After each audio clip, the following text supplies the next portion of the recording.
I love timelines, and this is part 3 of Matt James and Rachael Kirkconnell's dating history and breakup. In October 2024, Matt and Rachael are guests on the De-Influence podcast. On this episode, Rachael talks about being on Matt's time for an engagement, but they both agree that the next step really is to go buy a ring. In November 2024, Matt runs the NYC Marathon again, and Matt and Rachael are featured on the Meet Cute NYC TikTok page where they discuss what they like about each other. Rachael talks about being a partner of someone running the race, and the interviewer asks what they're looking forward to. Initially, they say food for the immediate looking forward to, but Matt says that he can't wait to have a family with Rachael. Now we flash forward to present day in January 2025, and Matt and Rachael were initially in London on a trip. Matt is posting a little bit delayed about their London trip. While the content being posted is about London, they actually go to Japan and start traveling there. While on the trip, one of their dinner plans fell through, and Rachael said she was looking for a new restaurant to go to and really felt the pressure to pick a perfect place because this was Matt's job. She wanted to make sure that Matt had a good restaurant to review and share on his social media pages. Rachael said she finally picked a place, and when they got there, it wasn't good, so she was very overwhelmed. Matt didn't see the big deal, but she felt a lot of pressure in this,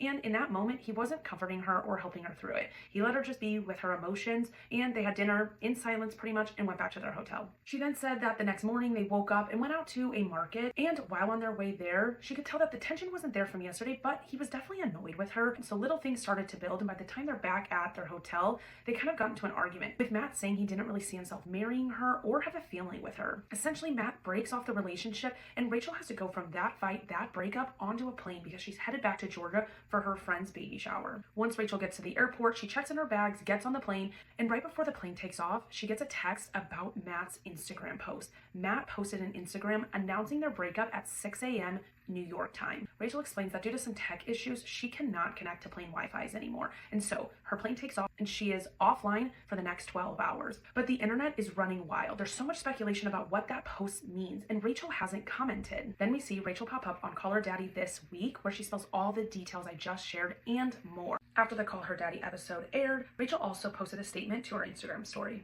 Don't forget to join Alicia and I every Friday for our Also podcast episodes, where we will be covering Summer House Season 9.